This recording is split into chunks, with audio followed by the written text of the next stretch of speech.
चलिए, now the next topic is shares. अब feature of shares क्या है? शेयर्स क्या होते हैं? फर्स्ट ऑफ ऑल शेयर्स क्या है? Own capital.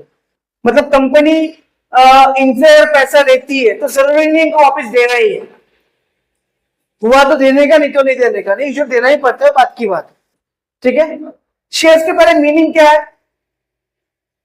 Share is a share capital of the company which is divided into a small unit. Share मतलब क्या? कंपनी की ओनरशिप जो होती है, कंपनी की जो कैपिटल होती है, वो छोटे छोटे छोटे छोटे पार्ट में डिवाइड होती है, और इस पार्ट को, इस छोटे पार्ट को बोलते हैं शेयर्स। मतलब मेरी कंपनी 10,000 की है, मेरे पास 5,000 है, लेकिन अगर मैं तुम दोनों को बोल रहा हूँ 2,500 तू दे, 2,500 तू दे, इससे क्या होगा? 10,000 कंपनी बन जाएगी। इसका मतलब तुम्हारा ओनरशिप कितना है?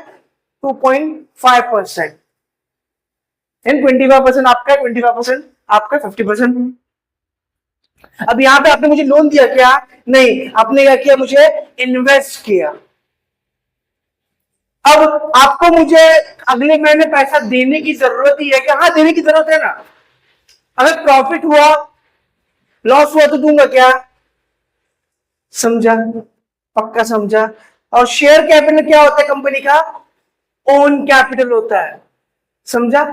Okay, next, ownership. ओनरशिप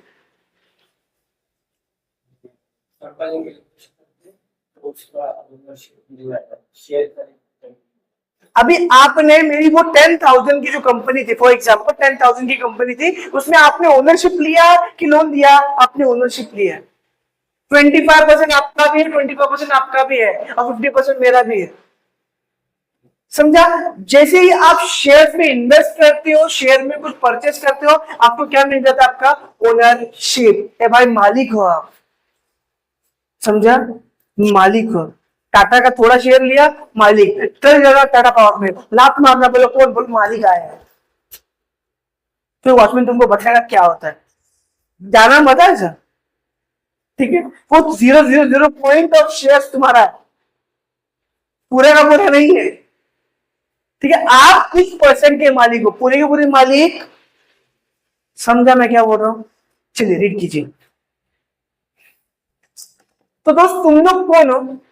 मालिक हो, मालिक। लेकिन अब मालिक हो थोड़ा सा पैजामा में, हाँ, इतने ही बड़े मालिक ने पूरे कपड़े खरीद लियो। हाँ, तुम लोग बोलो लो, इसका मतलब ये नहीं कुछ भी आगे करो, मेरा कंपनी कंपनी मेरी है, उठा के फेंको, नहीं नहीं नहीं चलेगा।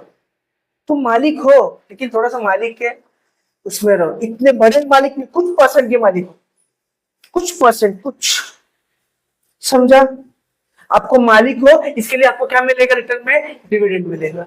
ठीक है, नेक्स्ट है डिस्टिंक्टिव नंबर। अभी होता क्या पता है? हर शेयर्स का एक डिस्टिंक्टिव नंबर होता है। फॉर एग्जांपल मेरे कंपनी, एक कंपनी ने 1 से लेके 100 तक के शेयर्स इशू किए। ठीक है, अब रिदान ने क्या किया? फर्स्ट से लेके 5 तक के शेयर्स रिदान के नाम पर। उसके अंदर सिद्धेश ने क्या किया? 6 से लेके 8 तक के सिद्धेश के नाम पे। अब ये डिस्टिंक्टिव नंबर क्या होता है मालूम है? It's just like roll number. Company को ये मालूम पड़े कि भाई इसने कितना शेयर लिया है, कौन से शेयर उठाए। 100 शेयर है ना, अगर सब इन लोगों को नाम नहीं दिया जाता, कैसे मालूम पड़ता? Distinctive number is nothing but just like your roll number. इसी कंपनी को ये मालूम पड़ता है कि कितने शेयर्स किसके पास है और कौन से डिस्टिंक्टिव के नंबर है। सो दैट अभी उसके बाद डिस्टिंक्टिव नंबर है ना, तो मुझे मालूम है उसके 5 शेयर्स है, 1 से लेके 5 तक, तो कंपनी की बुक ऑफ रिकॉर्ड में होगा वो शेयर्स के ओनर कौन है? हारिदान। तो जब इस शेयर का शेयर होल्डर ये है, तो इसको मुझे रिटर्न में भी देना पड़ेगा कुछ। जैसे हम लोग स्लिप लेते हैं ना, आप जैसे अभी फीस भरते हो तो आपको क्या मिलता है? Slip, receipt. क्या करता है? वो एक्नॉलेजमेंट है कि दोस्त मैंने क्या किया है? फीस भरा है। सेम वैसे ही ये डिस्टिंक्टिव नंबर इसके लिए होता है कि मैं मालूम पड़े कि मेन इस पर्टिकुलर डिस्टिंक्ट का नंबर का ये ओनर कौन है, कि फर्स्ट से लेके 5 तक का ओनर कौन है। रिटर्न, तो अभी इसको रिटर्न में क्या मिलेगा? मार्क्स नहीं रे। अभी रिटर्न में क्या मिलेगा? एक शेयर सर्टिफिकेट जिसमें लिखा हुआ उसमें कि 1 से लेके 5 तक महेश में जो सम्राट क्या वंशज रिदांत, इन्होंने हमारे शेयर्स बाय किया है। वो शेयर का सर्टिफिकेट क्या दिखाएगा, वो ये दिखाएगा कि इसने क्या किया है, उसका शेयर्स लिया है, उस कंपनी ने क्या लिया है, शेयर्स रिदांत ने लिया है। इसका मतलब अगर रिदांत ने शेयर्स लिया है तो रिदांत उस पर्टिकुलर शेयर का मालिक है, ये एक्नॉलेजमेंट होगा कंपनी की तरफ से। समझा? पक्का समझ? डिस्टिंक्टिव नंबर रीड करो। अभी डिस्टिंक्टिव नंबर क्यों होता है?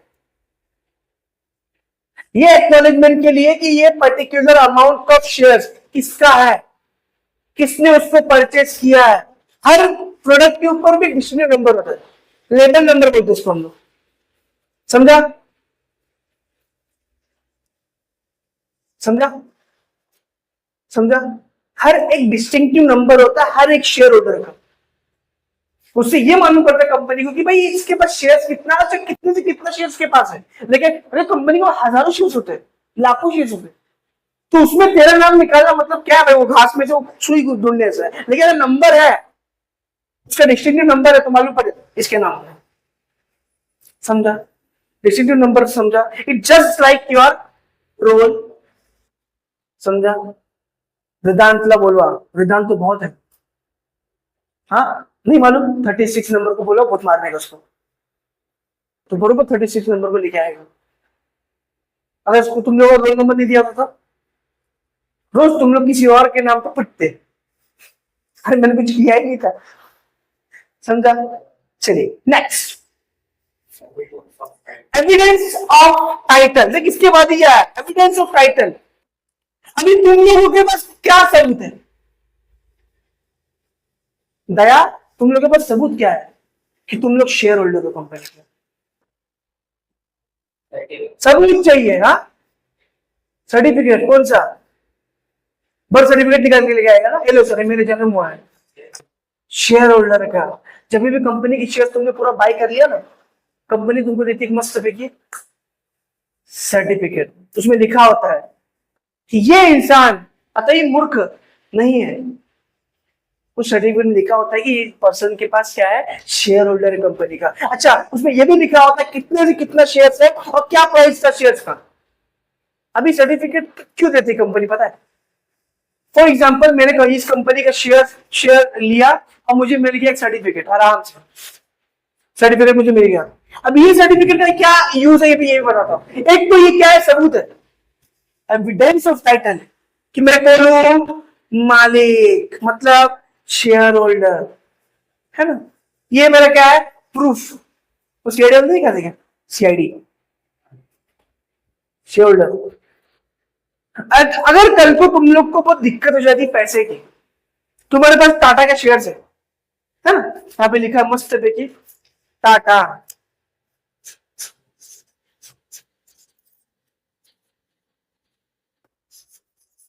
चलिए यहाँ पे लिखा है टाटा बाय बाय, हाँ सॉरी इसको छोड़, टाटा कंपनी की शेयर होल्डर, तुम लोगों का शेयर सर्टिफिकेट है। अब तुम मार्केट में जाओगे, तुमको पैसा चाहिए तो बैंक के पास इसको ऐसा दोस्त पैसे की जरूरत है, तो बोलेगा कुछ तो गिरवी रखना पड़ेगा। तो तुम बोलना देखो ये मेरा मार्केट में शेयर है, सपोज ये 5,000 का है, तो इसके ऊपर देखो लोन मिलेगा 4,000 का। हाँ इसके ऊपर लोन मिलता है, मतलब ये क्या है, एविडेंस है कि अगर ये इंसान गया, इसको मार्केट में बेचूंगा और पैसा आ जाएगा। ये एविडेंस ऑफ टाइटल है, और ये हर कंपनी देती है। अगर आपने उसके कहा क्या किया हो, शेयर्स परचेस किए हो तो मिलेगा, मतलब मिलेगा। और यहाँ पे नीचे लिखा भी होता है डिस्टिंक्टिव नंबर, कितने से कितना शेयर होल्डर है उसके पास, कितने से कितना शेयर है उसके पास। समझा? पक्का समझा? That is called as evidence of title. देखो रुक जाओ, दो तरह की चीज होता है, दो तरह की चीज होता है। एक तो आप लोग को मिलता है for example share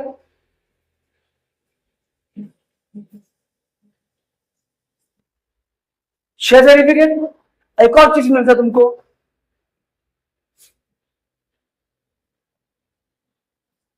share warrant. दो तरह की चीज होता है, ये कंपनी के ऊपर रहता है, तुम्हारे ऊपर रहता है, तुमको शेयर वारंट चाहिए, शेयर सर्टिफिकेट चाहिए। शेयर वारंट में क्या होता है मालूम है? दो तरह की चीज है, एक शेयर सर्टिफिकेट मतलब क्या, evidence of title. Share warrant भी एविडेंस ऑफ टाइटल है, शेयर सर्टिफिकेट ही है। लेकिन वारंट में क्या होगा मालूम है? अभी शेयर सर्टिफिकेट में कभी आज लिया ना तो इसको दूंगा अभी इसका शेयर, लेकिन वारंट में क्या होगा पता है? एक टाइम होगा, एक डेट होगा, उसके पहले भी किसी को बेच, उसको क्या बोलेंगे हम लोग? Share warrant. क्या बोलेंगे इसको? Share warrant. समझा? पक्का समझा? नेक्स्ट, अब इसमें दो तीन वर्ड का जिक्र किया, डीमटेरियलाइजेशन या डीमेट शेयर्स। अब इस शेयर सर्टिफिकेट में लिखा होगा कि आपके शेयर डीमटेरियलाइज्ड है या रीमटेरियलाइज्ड है। अभी डीमटेरियलाइज मतलब क्या पता है आपको? पहले क्या होता था कि आपको आराम से ऐसे दिखा रहा हूं, पहले ऐसा होता था कि आपको आपके नाम पे ऐसे शेयर सर्टिफिकेट मिल जाता था, ये ऐसे, ये शेयर सर्टिफिकेट आपके नाम पे, शेयर सर्टिफिकेट ऐसे ही आपके पोस्ट आते हैं। लेकिन आज का टाइम अलग है, आज का टाइम है ना ईमेल का है, आज का टाइम नेट का है। अभी ऐसा नहीं करता कंपनी, कंपनी डायरेक्ट क्या करेगी? आपके नाम का शेयर सर्टिफिकेट आपकी ईमेल आईडी पे, जब शेयर सर्टिफिकेट शेयर आपको ऑनलाइन वर्चुअली मिले उसको बोलेंगे डीमटेरियलाइजेशन, डीमेट। आपके शेयर डीमेट है या रीमेट है ये लिखा होगा उसमें, या फिर टाइम ऑफ अलॉटमेंट, जब अलॉटमेंट करेगी कंपनी, जब शेयर सर्टिफिकेट तुमको देने रहेगी उस टाइम पे आपका फिक्स होगा आपको डीमटेरियलाइज चाहिए या रीमटेरियलाइज चाहिए, आपको ऑनलाइन चाहिए या फिजिकल फॉर्म में चाहिए। समझ में आया मैं क्या बोल रहा हूँ? दिक्कत? डीमटेरियलाइज मतलब क्या? Online form. रीमटेरियलाइज मतलब क्या? फिजिकल फॉर्म, डायरेक्ट पेपर लाके देगी। समझा? दिक्कत? नेक्स्ट, चलिए नेक्स्ट है वैल्यू ऑफ शेयर्स। शेयर्स की वैल्यू ना एक नहीं होता दोस्त। जब company first time share issue कर रही होती है, फिर जब कंपनी आईपीओ बेचती है, जब उस शेयर्स का वैल्यू उस कंपनी जब बेच रही ना, उधर लिखा देख 1000 रुपए के शेयर्स, उसके आर्टिकल्स में लिखा है, उसके मेमोरेंडम में लिखा है, उसके प्रोस्पेक्टस में लिखा है इतने इतने दाम का मैं शेयर्स बेचने वाली हूं, फॉर एग्जाम्पल 1000। ठीक है? अब इशू वैल्यू मतलब क्या? देख दोस्त, मैंने ना ये कंपनी की जो शेयर्स है वो कंपनी ली तो सही, बोल रही है कि 1000 रुपए में बेचने वाली है। हो सकता है मार्केट डिमांड की वजह से वो शेयर्स का जो प्राइस है 1000 रुपीज वो बढ़ के हो सकता है,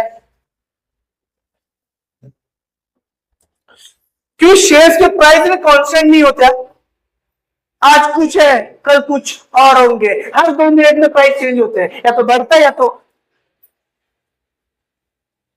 फेस वैल्यू मतलब क्या? कंपनी की प्राइस कितनी थी शेयर्स की? 1000 रुपीज। इश्यू वैल्यू मतलब क्या? कंपनी कितने बेचने वाली है। अब वो कंपनी के ऊपर हो सकता है कंपनी इसमें बेचे 1000 हो सकता है कंपनी इसको कितने बेचे 1500, डिपेंड करते हैं कंपनी कितने में इश्यू करने वाली है। मतलब क्या? इश्यू मतलब तुम को कितने में देने वाली है। समझा मैं क्या बोल रहा हूँ? पक्का? फेस वैल्यू का मतलब ये होता है कि कंपनी के शेयर का दाम कितना है 1000 रुपीज, लेकिन वो इश्यू कितने में कर रही है, तुमको बेच कितने में रही है। समझो? पक्का समझा?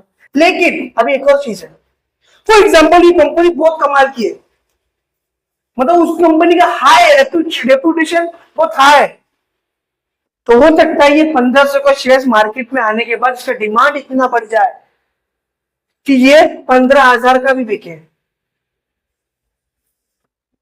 और डिमांड इतना गिर जाए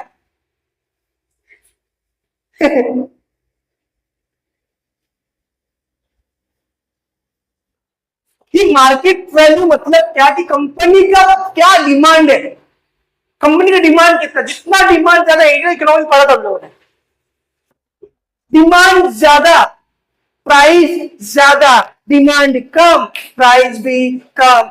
ये कौन सा वैल्यू था? फेस वैल्यू, जिस वैल्यू में कंपनी अपने शेयर मार्केट में बेचने वाली है, आई मीन जिसने का उसके मार्केट वैल्यू है, सॉरी इसका मतलब क्या है, जिस कंपनी का शेयर की वैल्यू क्या मार्केट, उस कितने बेचने वाले, इशू वैल्यू मतलब कि कंपनी इस शेयर का वैल्यू कितना था 1000 रुपीज, लेकिन ये इशू कितने में कर रही है, मार्केट बेस कितनी कर रही है 1500। और मार्केट वैल्यू मतलब क्या, मार्केट वैल्यू मतलब कंपनी मार्केट में कैसे परफॉर्म कर रही है। अगर कंपनी अच्छा परफॉर्म कर रही है डिमांड बढ़ेगा, डिमांड बढ़ेगा प्राइस, कंपनी बेकार परफॉर्म कर रही है डिमांड घटेगा, डिमांड घटेगा प्राइस। समझा दिक्कत?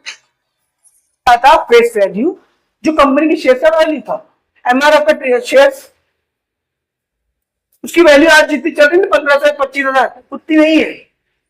कंपनी जब बेच रही थी ना तब 1000 में शेयर सोची होगी बेचने के लिए, उसकी इश्यू वैल्यू कितने की, तो चलो ठीक है 1000 पे नहीं बेच रही, वो ज्यादा में बेच रही है। ये कौन सी वैल्यू जो कंपनी की शेयर की प्राइस है, ये कौन सा वैल्यू जो जितने में कंपनी मार्केट में, और ये कौन सी वैल्यू जो मार्केट में जिसके डिमांड और सप्लाई में कंज्यूमर खरीदने को रेडी है। समझा?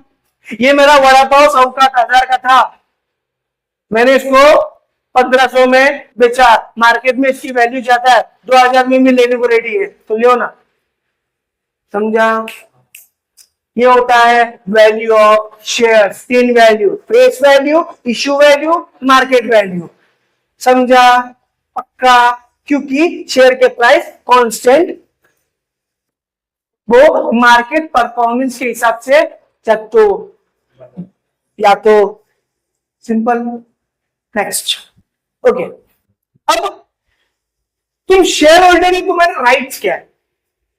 पहला राइट तो तुम्हारे ये है कि वोट करने का, कंपनी में कौन सा डायरेक्टर आने वाला है, कंपनी में कौन से ऑडिटर को रखने वाले, कंपनी में कौन से डायरेक्टर को निकालना है, कंपनी क्या करने वाली, ये सब चीजें कंपनी किसको पुष्टि करेगी, शेयर होल्डर को पुष्टि करेगी। इसमें आप लोग का योगदान लगेगा, वोटिंग। आप बोलोगे हाँ तो हाँ, आप बोलोगे नहीं तो नहीं, लेकिन हाँ तो हाँ या ना मेजोरिटी पे डिपेंड करता है, याद रखना। मतलब इन शॉर्ट तुम लोग का वोटिंग जरूरी है। पहला राइट समझा, वोटिंग। दूसरा राइट, फॉर एग्जाम्पल अगर आपको कभी भी कंपनी के अकाउंट बुक चेक कर सकते हो, only equity share holder, not preference shares. समझा? आपको कंपनी के मिनट्स बुक चेक कर सकते हो, only equity share holder, only equity share holder. समझा? ये राइट बाकी लोग को नहीं है, ये राइट को हम लोग ने जो पढ़ा था ना, बोरोवर, जो बोरोड कैपिटल, उनको नहीं है, उनको पूछेगी भी नहीं कंपनी। ये तुमको इसके लिए पूछ रही है कि तुमने क्या किया, इन्वेस्ट किया, तुमने इन्वेस्ट किया, उन्होंने क्या किया, लोन दिया। तुम्हारा इन्वेस्ट करने का मतलब क्या मालूम है? तुमको हो सकता है प्रॉफिट हो, या उनका इन्वेस्ट करने का मतलब क्या मालूम है? उनको मालूम है उनको पैसा मिलने वाला है, तुम्हारे पहले मिलने वाला है। समझा? Right to get a dividend, dividend मतलब क्या, डिवाइडेशन ऑफ प्रॉफिट। तुमको इंटरेस्ट मिलता है क्या, सैलरी मिलता है क्या, फीस मिलता है क्या, रेम्यूनरेट मिलता है क्या? नहीं, तुमको क्या मिलता है, डिविडेंड। नहीं समझ में आ रहा? तो प्रॉफिट का हिस्सा, सिंपल। पहला राइट क्या था, वोटिंग का। दूसरा राइट क्या था, कोई भी इंस्पेक्शन बुक को आप इंस्पेक्ट कर सकते हो। थर्ड राइट क्या है, आपको आपका डिविडेंड लेने का। समझा? समझा? नेक्स्ट, चलिए नेक्स्ट, इनकम। अब एक शेयर होल्डर का इनकम क्या होता है, डिविडेंड। इनकम मतलब क्या, जो पैसा आने वाला है, और डिवाइडेशन प्रॉफिट है। लेकिन शेयर होल्डर के इनकम की तरफ से बात करें, शेयर होल्डर को क्या कमाई होने वाली इससे, इनकम की तरह, डिविडेंड। समझा? वही बैंक को क्या होगा, इंटरेस्ट। समझा? लेकिन ना बैंक का इंटरेस्ट क्या होता है, फिक्स होता है, और तुम लोग का इंटरेस्ट क्या होता है, फिक्स नहीं होता। समझा? फ्लक्चुएशन होता है।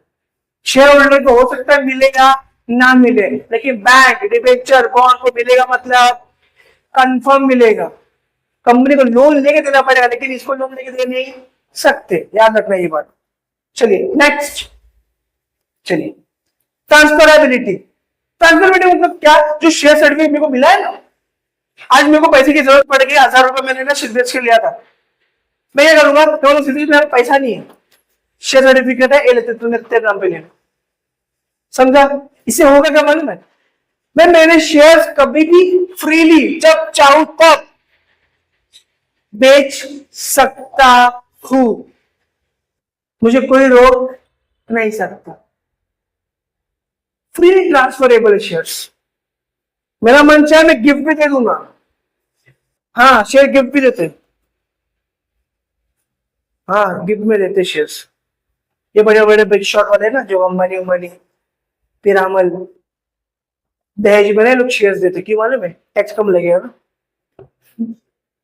समझा? होता है, बिग शॉट वाला काम होता है, समझा मैं क्या बोल रहा हूँ?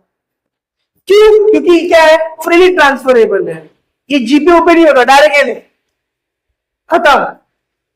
जिसकी लाठी उसी की भैंस दोस्त, इसके पास भी है, उसका ही कार्यक्रम है, कंपनी उस पर डिविडेंड देने वाली है, और उसको ही बाद में जब भी पैसा आने वाला है वो उसको ही आएगा, जिसके हाथ में शेयर सर्टिफिकेट रहेगा वो, समझा? नेक्स्ट बात करते हैं, ट्रांसफरेबिलिटी हो चुका है, kind of share. Kind of share दो ही होते हैं, एक करेंट और एक अर्जुना, सॉरी एक इक्विटी और एक प्रेफरेंस, दो ही टाइप के शेयर्स, एक तो इक्विटी और एक तो प्रेफरेंस। ठीक है, ठीक है। इक्विटी और प्रेफरेंस के शेयर्स की वीडियो डिस्क्रिप्शन में आएंगे।